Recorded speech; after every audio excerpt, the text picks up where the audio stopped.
Today, in spring, as we bless the returning light, I shall be looking at how we embrace the darkness.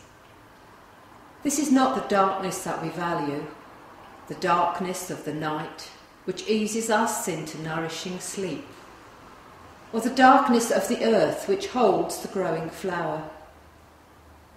This is not the darkness of the womb, or the darkness of the winter, or the darkness when we close our eyes in prayer or meditation.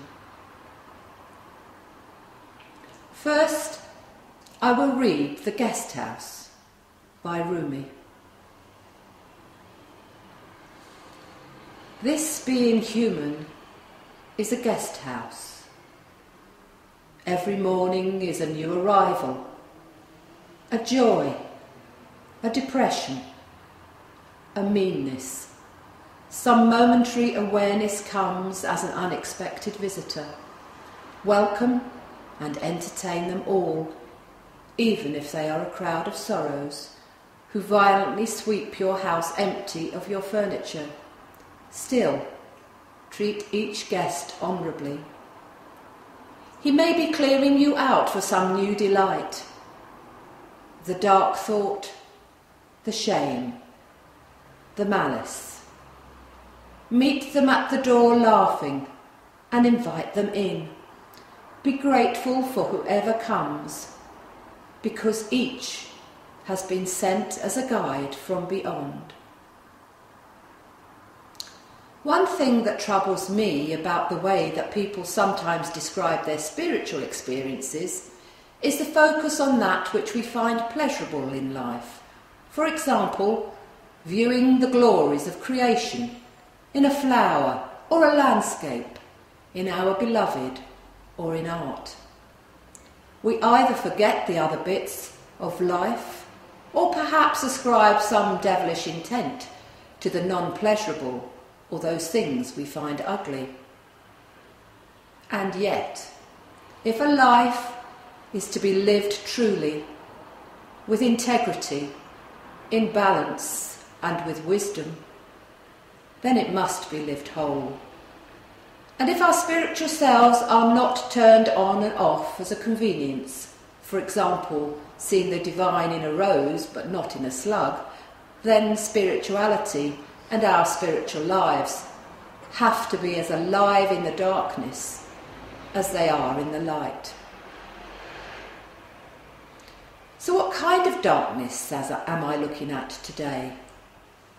There are two types of darkness that I will make mention of. The first is pain, physical, mental, emotional, and of the soul. This can be through the loss of a loved one, an illness, or the daily struggle of living. There are many things which can cause us pain.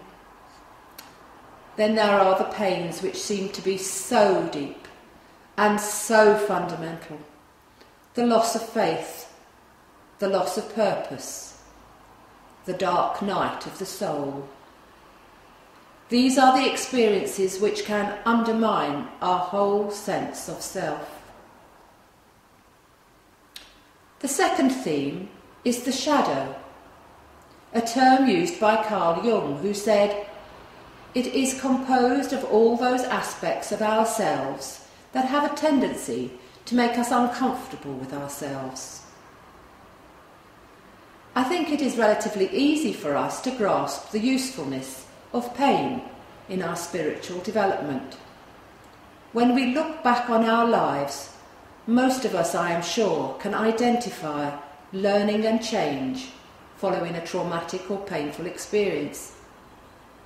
Indeed, for some of us, it is that learning which gives the experience more meaning. However, there is the need to avoid feeling the victim of life, having a "why does it happen to me" attitude. We should also avoid feeling comfortable as a victim. We all have the capacity to experience victimhood, but this should not be a constant feature of our lives. Let us now take time to consider how the pain in our lives has made us stronger, has made us more compassionate, more willing to listen, more willing to forgive, more able to see life whole. Then let us take a moment to feel grateful, as Rumi suggests. Be grateful for whoever comes in, because each has been sent as a guide from beyond. And now to our shadow. Our shadow influences us, usually without our awareness. Everyone has a shadow self.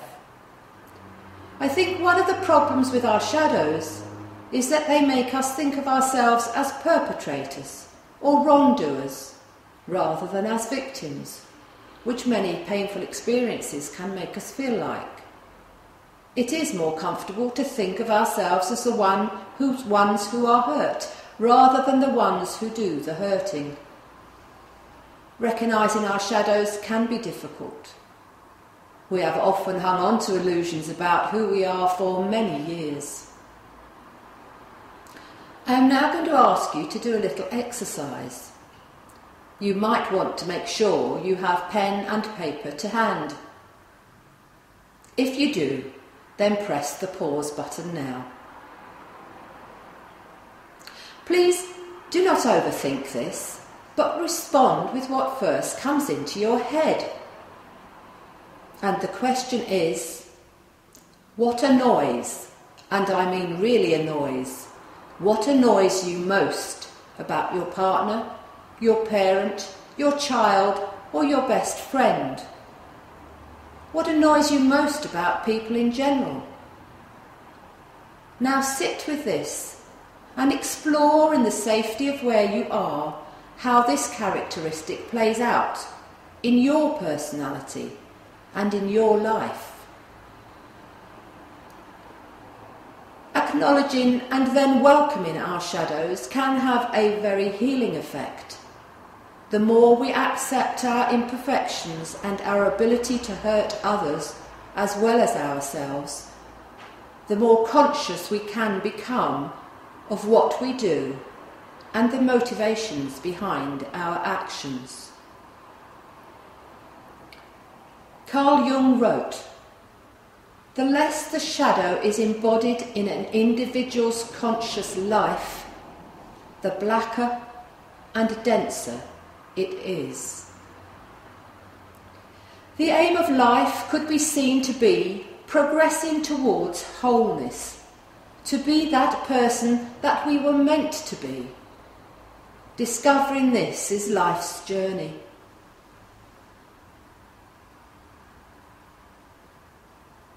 Timeless, gentle whisperer, you walk beside us and guide our steps. At times you urge us to rest. Always you urge us to be ourselves. In the dark silence we hear you. In the bright clamour we feel your breath.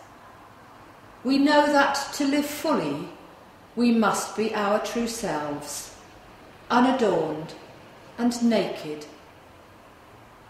In faith we travel on, learning to be.